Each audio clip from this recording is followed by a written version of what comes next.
الحمد لله رب العالمين والعاقبة للمتقين والصلاة والسلام على سيد الأنبياء والمرسلين وعلى آله الطيبين الطاهرين وأصحابه الأكرمين أجمعين وعلى من أحبهم وتبعهم بإحسان إلى يوم الدين أجمعين، أما بعد، فأعوذ بالله من الشيطان الرجيم. بسم الله الرحمن الرحيم. رب زدني علما. صدق الله العظيم. وقال سبحانه وتعالى في القرآن المجيد عن شأن حبيبه الكريم: إن الله وملائكته يصلون على النبي يا أيها الذين آمنوا صلوا عليه وسلموا تسليما. اللهم صل على سيدنا محمد وعلى آل سيدنا ومولانا محمد وبارك وسلم. محترم و محتشم حاضرین و سامعین، السلام علیکم ورحمۃ اللہ وبرکاتہ. یہ ہمارا درس فقہ ہے، جس میں ہم قرآن و حدیث کی روشنی سے مسائل سیکھنے بیٹھے ہیں. عزیزان گرامی، کوئی مسئلہ نیا نہیں ہے اور کوئی مسئلہ نکالنا بھی نہیں ہے. مسائل تمام کے تمام ہم سے پہلے کے جو بزرگان دین، علماء، فقہا گزرے ہیں، انہوں نے تمام اصول اور قوانین کے ساتھ ساتھ مسائل کو بھی لکھ دیا ہے. ہمیں صرف پڑھنا ہے. انہوں نے قرآن حدیث سے اجتہاد کیا، محنت کر کے اس کو نکالا، علماء کے سامنے بات رکھی، وہ لوگ علماء اس کو دیکھے، بعض نے اختلاف کیا، بعض نے اتفاق کیا، اس کے بعد اس کو کتابوں میں نقل کیا، ہمارے سامنے پیش کیا، ہمارے پاس پیش کیا. اب ہمیں صرف اس کو پڑھنا ہے، اپنی زندگی پریکٹیکل لائف میں لانا ہے.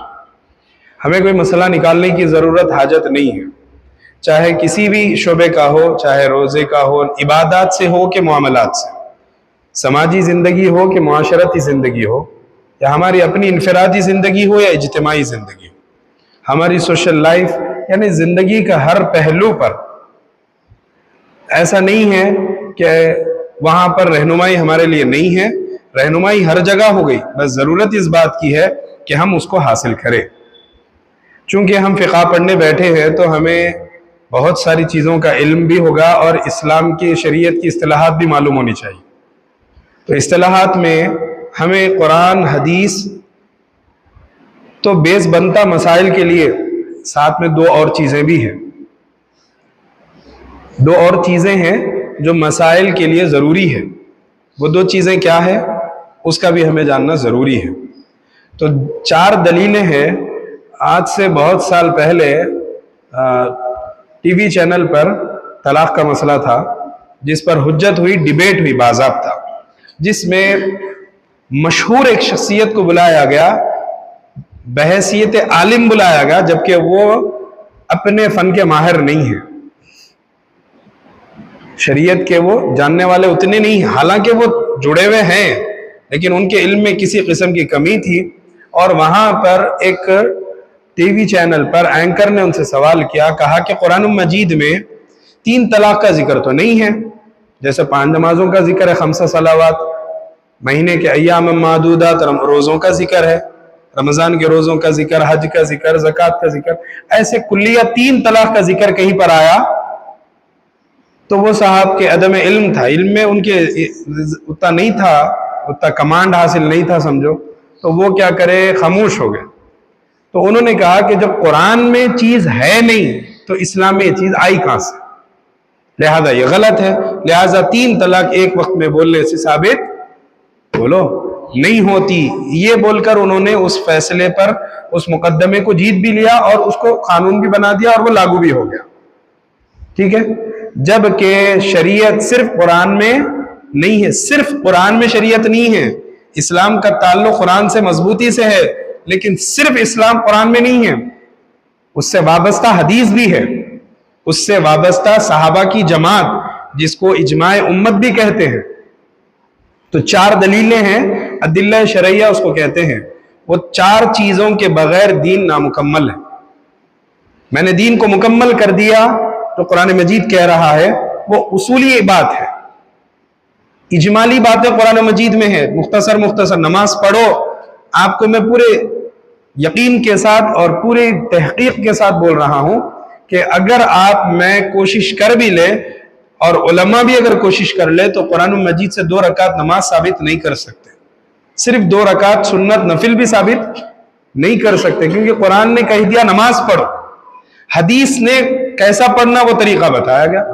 اب اگر آپ قرآن کو ہی ثابت پکڑے باقی سب کو چھوڑ دیے تو کوئی ایک نماز 2 رکعت بھی ثابت نہیں. صرف نماز نہیں، روزے کے بھی مسائل، زکوٰۃ کے مسائل، حج کا ذکر 100 مرتبہ قرآن میں ہے، حج کرو، زکوٰۃ وآت الزکاۃ، زکوٰۃ دو، ہے نا، لیکن ایک آیت بھی ایسی نہیں، حالانکہ 80 سے زائد مرتبہ زکوٰۃ دینے کا حکم ہے، لیکن ایک آیت بھی ایسی نہیں ہے جہاں پر قرآن مجید میں بولا گیا ہو کہ 2.5% زکوٰۃ دینا ہے. آپ کو حدیث میں ملے گا، آپ کو قرآن میں نہیں مل سکتا.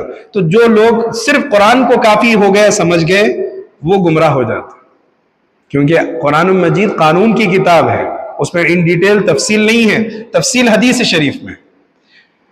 چنانچہ ایک صحابی رسول رضی اللہ تعالیٰ عنہ ہے جن کو رسول کریم کہیں پر دین کی تبلیغ کے لیے بھیج رہے تھے، تو ان سے پوچھا گیا کہ اگر تمہیں کوئی مسئلہ پیش آ جائے، بحیثیت حاکم وہ جا رہے تھے، تو حضور نے پوچھا اگر کوئی مسئلہ پیش آ جائے تو تم کیا کرو گے؟ تو انہوں نے کہا میں قرآن کی طرف رجوع کروں گا.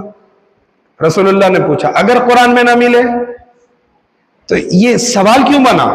یہ سوال اس لیے بنا کہ تمہارے بہت سارے مسائل قرآن میں نہیں ہیں، تمہیں تحقیق کرنے بعد بھی وہ چیز نہیں ملے گی.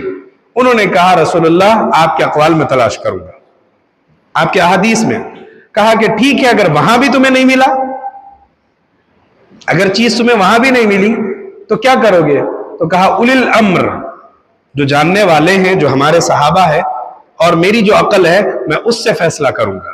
کہا کہ تم اب حق پر ہو، تم اب حق پر ہو.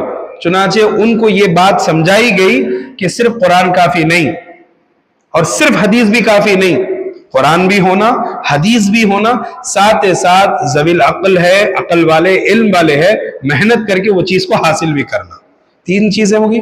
تو اس کو تیسری چیز کو کہتے ہیں صحابہ کی جماعت کا اجماع صحابہ. کیا ہے؟ اجماع صحابہ. بہت سارے ایسے مسائل ہیں جس پر صحابہ کا اجماع ہوا، جیسا کہ 20 رکعت تراویح، اس پر صحابہ کا اجماع ہے. جماعت سے 20 رکعت تراویح نہ قرآن میں ملتا نہ حدیث میں ملتا، یہ صحابہ کی حجت، صحابہ کا عمل ہے، تو یہ اجماع صحابہ ہے. سمجھ رہے ہیں؟ تیسری دلیل. چوتھی چیز قیاس ہے، لاجک، عقل ہے. ایک مسئلہ آپ دیکھیں کہ یہ ہو بہو قرآن حدیث میں ہے، رسول اللہ کی زندگی میں پیش آیا تھا، رسول اللہ نے یہ عمل کیا. اب ویسے ہی ایک مسئلہ آج ہمارے زمانے میں پیش آیا جس کا ذکر اس میں نہیں ہے، تو دیکھتے کہ قانون دیکھا جاتا کہ اگر ہو بہو ایسے ہی مسئلہ وہاں ہے تو اسی پر قیاس کرتے ہوئے اس پر عمل کر لیا جاتا. ٹھیک ہے نا؟ ایسا اس کو کہتے ہیں 4 چیزیں: قرآن، حدیث، بولو، حدیث، اجماع امت، قیاس، لاجک، عقل، آپ کی ذہانت، اس سے فیصلہ کیا جاتا. ٹھیک ہے نا؟ چلیے اب ہم جو شروع کرے تھے یہ اہل خدمات شرعیہ. تو بسم اللہ الرحمن الرحیم. پہلا بیان ہم عقائد کا تھا. عقائد میں چونکہ ہم جو پڑھے اللہ پر ایمان لانا، رسولوں پر ایمان لانا، فرشتوں پر ایمان لانا، کتابوں پر ایمان لانا، یہ ہم پڑھ چکے تھے، رائٹ؟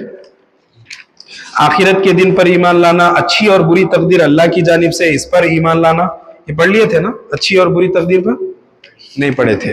والقدر خیرہ وشرہ من اللہ تعالی والیوم الآخر والبعث بعد الموت سے پڑھنا تھا. رسول اللہ کی بھی مختصر سیرت پڑھے تھے.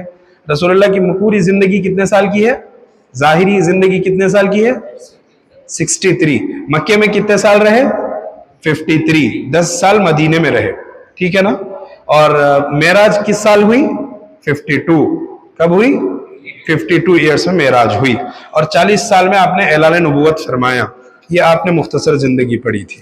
والیوم الآخر والبعث بعد الموت، مرنے کے بعد دوبارہ اٹھایا جانا، یہ مسلمانوں کا سب سے بیسک عقیدہ ہے. کفار مکہ اسی بات پر اعتراض کرتے تھے، ارے ان کو دیکھو کیسے باتیں کر رہے ہیں، ایسا رسول اللہ کو بولا کرتے تھے. جب رسول اللہ فرماتے کہ انا للہ و انا الیہ راجعون، اس کی طرف سے آئے تھے نا، یقیناً ہم اللہ کے ہیں اور اسی کی طرف ہم تمام کو لوٹ کر جانا ہے. جب یہ بات بولا گیا تو وہ سوچنے لگے، پھر حضور نے فرمایا کہ ان کو دوبارہ بھی اٹھایا جائے گا قیامت کے دن حساب کتاب کے لیے. تو وہ لوگ اعتراض کر کے بولے جو بوسیدہ ہو گیا، مٹی میں مل گیا، خاک میں مل گیا، اس کو کیسے؟ تو اس پہ اعتراض تھا. تو اسی لیے ہمارا عقیدہ بنا. وہ لوگ جو کفار، جو آج بھی جو لوگ ماڈرن خیالات کے ہیں، وہ لوگ آج بھی کہتے ہیں کہ بھئی انسان بگ بینگ ہوا، ایک سائنسی نقطہ نظر ان کا سوچتے ہیں، اور کہتے ہیں کہ دنیا وجود میں آئی، دنیا چلی جا رہی ہے، دنیا ایسے ہی ختم بھی ہو جائے گی، کوئی حساب کتاب نہیں ہے، کوئی اٹھنا نہیں ہے، کوئی سوال جواب نہیں ہے ان کے حساب سے. لیکن ہم مسلمان کہتے ہیں کہ سوال بھی ہے، جواب بھی دینا ہوگا، اٹھایا جائے گا. ہم وجود میں نہیں تھے، ہمیں وجود بخشا گیا. ہم نہیں تھے تو لایا گیا، اب لانے کے بعد چلے گئے تو پھر لانا کیا تعجب کی بات؟ کوئی تعجب کی بات نہیں، یہ ہم کہتے ہیں. تو قیامت پر ایمان لانے کا بیان میرے تحت بہت ساری چیزیں ہیں. بیسک سوال منکر نکیر کے سوالات، قیامت، میزان معلوم آپ کو، ترازو، کتاب، حساب، سوال، پل صراط، پل جس کو کہے اس کو صراط، حوض کوثر، شفاعت، جنت، دوزخ، ان میں سے ہر ایک کو انہوں سلسلہ وار ذکر کر رہے ہیں. ٹوٹل کتنی چیزیں ہیں؟ 11 چیزیں. کتنی؟ 11 چیزیں ہیں. تو پہلی چیز سوال منکر نکیر. آدمی مرنے کے بعد اگر دفن کیا جائے تو قبر میں، ورنہ جس حال میں ہو، قبر میں ہو یا جس حال میں ہو، جلا دیے، ہوا میں اڑا دیے، پانی میں بہا دیے، سمندر میں ڈال دیے، بیچ میں لٹکا کے چھوڑ دیے، جس حالت میں ہو، اس حالت میں مردے کے پاس 2 فرشتے جن کے نام منکر نکیر ہیں آتے ہیں اور مردے سے 3 سوال کرتے ہیں. پہلا، من ربو کا، ترجمہ آپ کے پروردگار کون ہیں؟ ومن نبیو کا، آپ کے نبی کون ہیں؟ اب یہ بیس بتا رہے، بیسک چیزیں بتا رہے ہیں. وما دینو کا، اور تیرا دین کیا ہے. پہلے آپ کا رب کون ہے، دین کیا ہے، نبی کون ہے، اور دین کیا ہے. یہ بیسک 3 سوالات ان سے کیے جا رہے ہیں. پھر اس کے بعد فرمایا گیا اگر مردہ ایماندار ہو تو جواب دیتا ہے ربی اللہ، میرا رب اللہ ہے. دوسرا جواب ونبی محمد، اور میرے نبی محمد صلی اللہ علیہ وسلم. اور تیسرا فرماتے دینی الاسلام. پھر اس کے لیے قبر کشادہ ہو جاتی ہے. رسول کریم علیہ السلام نے فرمایا ہر ایک کے لیے قبر کی تنگی ہے، ہر ایک کو قبر دبائے گی. حتیٰ کہ صحابہ نے بھی پوچھا یا رسول اللہ ہم کو بھی؟ فرمایا ہاں، ہر ایک کو دبائے گی. قبر کا عذاب سب کے لیے ہوگا. اس کے سوالات کے بعد اللہ رب العزت اس کے لیے آسانیاں دیں گے. تو فرمایا ہمارے لیے بھی؟ تو فرمایا ہاں ہوں گا. ادھر کی پھسلی ادھر، اس طریقے سے. تو بھائی ذرا سوچو، پھسلی جب داخل ہوں گی تو تکلیف کا عالم کیا ہوگا؟ پھر اندازہ لگا سکیں کیسی تکلیف ہوگی. گزشتہ ہم روح نکلنے کا انداز بتائے تھے، تو یہ ادھر کی پھسلی ادھر جب داخل ہوں گی تو کیسی تکلیف ہوں گی. تو رسول کریم نے فرمایا جو نیک لوگ ہوں گے ان کے پھسلیوں کو اللہ ایسے کشادہ کرے گا کہ اس طریقے سے وہ جائیں گی بھی، آ جائیں گی بھی. جو سہولت جن کے لیے ہوں گے تو اللہ قبر کے سوالات میں ہمارے لیے آسانی فرمائے. چنانچہ فرمایا قبر کشادہ ہو جاتی ہے اور اس کو ہر طرح کا چین و آرام ملتا ہے. اور اگر مردہ کافر یا منافق ہو، کافر کا مطلب گالی نہیں ہے، کافر کا کیا مطلب؟ انکار کرنے والا. کافر کا مطلب جو مسلمان ہے، ایمان لایا، وہ ڈیفینیشن ہے اس کا مسلمان کہ وہ ایکسپٹ کر لیا اسلام کو، اللہ کو ایک مانا، رسول اللہ کو آخری نبی مانا ہے، تو وہ مسلمان ہے. اس کی اس ایسے ماننے والوں کو یہ کہتے ہیں. جو اس کو نہیں مانے اس کو کافر کہتے ہیں. تو ہمارے جو غیر مسلمین بھائی ہیں ان کے دماغ میں بیٹھ گیا کہ کافر کا مطلب گالی ہے، انہوں ہمارے کو کافر بولتے. تو کافر کوئی گالی نہیں ہے، کوئی ایسا ورڈ نہیں ہے پروفینٹی جس میں گالی گلوج ہو، وہ نہیں ہے اس کا معنی. مطلب یہ ہے کافر کے معنی اسلام کا انکار کرنے والے، مسلمان اسلام قبول کرنے والے، ایکسپٹ کرنے والے. ٹھیک ہے نا؟ یہ ذہن میں رکھنا یہ چیزیں، کیونکہ اب جواب دینے والے بننا ہے اپنے. تینوں سوالوں کے جواب میں جب وہ کہتا ہے کون اگر مردہ کافر یا منافق ہو تو ان تینوں سوالوں کے جواب میں لا ادری میں نہیں جانتا. پھر قبر اس پر تنگ ہوتی ہے اور ایسا دباتی ہے کہ پھسلیاں ادھر کی ادھر ہو جاتی ہیں اور طرح طرح کے عذاب ہوتے ہیں. یہ باتیں قبر میں مردے کو معلوم ہوتی ہے کہ زندوں کو اس کی قبر نہیں ہوتی. مردے کو ہی معلوم یہ کیا حال ہے.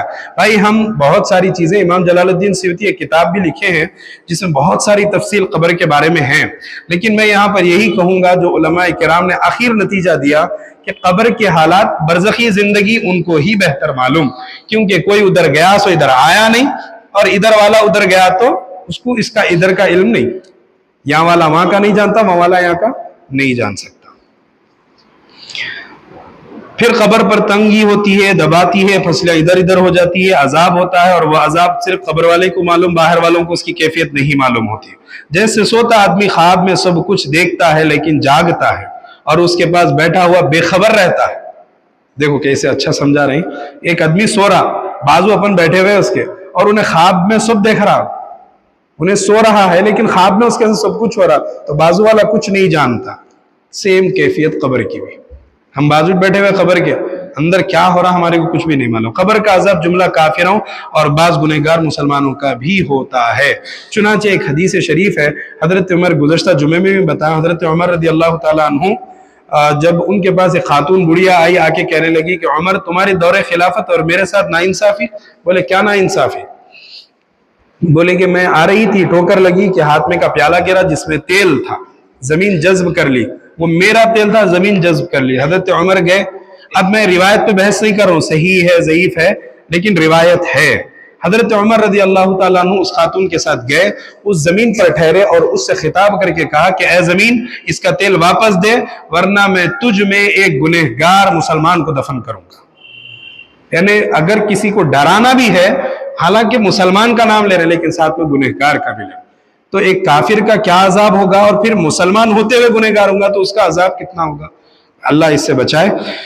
چنانچہ قبر کا عذاب جملہ کافروں اور بعض گنہگار مسلمانوں کو بھی ہوتا ہے. نمبر 2. نمبر 1 ہو گیا سوال منکر نکیر. منکر نکیر کے سوالات کسی بھی حال میں ہو، قبر میں ہو، جلا کے پانی میں بہا دیے ہو، ہوا میں لٹکا دیا گیا ہو، مچھلی کھا لی ہو، جانور کھا لیے ہو، کیسی بھی حالت میں کیوں نہ ہو، اس کو اس حال میں سوال کیا جائے گا. کوئی یہ نہیں بولنا کہ قبر میں نہیں ڈالے تو سوال نہیں ہوتا. کیا برابر سوال ہوتا. نمبر 2 قیامت. جس دن اللہ تعالیٰ اس عالم کو فنا کر کے پھر تمام مردوں کو زندہ کرے گا اور ان سے ان کی نیکی بدی کا حساب لے گا، اس کا نام قیامت ہوگا. قیامت کا آنا برحق ہے. نمبر 3 قیامت کی جتنی علامتیں اللہ اور اس کے رسول صلی اللہ علیہ وسلم نے بتلائی ہیں وہ سب پوری ہوگی. مثلا امام مہدی کا ظاہر ہونا. حدیث شریف میں امام مہدی کے بارے میں بہت تفاصیل ہے، چونکہ بھی درس حدیث نہیں، ہم تفصیل نہیں سنائیں گے، صرف اتنا بولیں گے امام مہدی ہوں، ان کا نام محمد مہدی ہوگا. رسول نے فرمایا کہ میرے نام پر ان کا نام ہوگا، اور ان کے ابا کا نام میرے ابا کے نام پر ہوگا. ان کے ابا کا نام عبداللہ ہوگا اور ان کا نام امام محمد بن محمد مہدی ہوگا. چلیے. کانے دجال کا نکلنا ہوگا. حضرت عیسیٰ کا آسمان سے اترنا ہوگا. دجال کو مار ڈالنا. یاجوج ماجوج جو بڑے زبردست قوم ہیں ان کا نکلنا ہوگا. قبر اور قہر الہی سے وہ سب ہلاک بھی ہوں گے. کون؟ یاجوج ماجوج ہوں گے. دابت الارض ایک عجیب جانور زمین سے نکلیں گے، آدمیوں سے باتیں کریں گے. اور سورج کا مغرب سے نکلنا. سورج کہاں ڈوب رہا؟ یہاں ڈوبتا. وہاں سے نکلتا یہاں ڈوبتا. جہاں ہم قبلہ کرے ہوئے ہیں ادھر ہمارا قبلہ یہ ہے، تو مغرب کی جانب سورج کا ڈوبنا ہے، پیچھے مشرق سے نکلنا ہے. قیامت کے دن یہاں سے نکلے گا، ڈوبے گا، یہیں سے نکلے گا، تو اس دن قیامت برپا ہوگی. 5 چیزوں کا علم سوائے اللہ کے کسی کو نہیں ہے، جس میں قیامت ہے، بارش ہے، ماں کے پیٹ کا بچہ ہے، بچہ بچی کیا ہے. 4تھی چیز وَيُنَزِّلُ الْغَيْثَ وَيَعْلَمُ مَا فِي الْأَرْحَامِ وَمَا تَدْرِي نَفْسٌ مَاذَا تَكْسِبُ غَدًا. کل کے لیے ہم کیا کما کے رکھے، کیا نیکی کیا بدی ہمیں نہیں معلوم، اور کہاں پر ہم مریں گے، کون سی جگہ پہ ہم مریں گے. یہ 5 چیزوں کا علم سوائے اللہ کے کسی کو نہیں معلوم. سورہ لقمان کے آخر آیت میں ان 5 چیزوں کا ذکر ہے. دنیا کا کافروں سے بھر جانا. دنیا کافروں سے بھر جائے گی، قیامت اس وقت برپا ہوگی. آسمان سے ایک دھواں ظاہر ہوگا، جو سورہ دخان قرآن مجید کا ایک سورہ ہے. کم از کم قرآن کے سورتوں کے نام تو بھی یاد رہنا چاہیے بھائی. پوری سورت یاد نہیں ہے تو کم از کم اتنا تو علم رہنا قرآن میں کس نام کے سورے ہیں. سورۃ الدخان قرآن میں ایک سورہ ہے. دخان کے معنی دھواں، جس میں قیامت کی بہت ساری علامتوں کا ذکر ہے. ٹھیک ہے. وہ ایسا دھواں ہوگا جو گھیر لے گا، جو کافروں کو جلائے گا، جس سے وہ بے ہوش ہوں گے. مسلمان اس میں آرام سکون سے چلے گا. حدیث شریف سے ثابت ہے.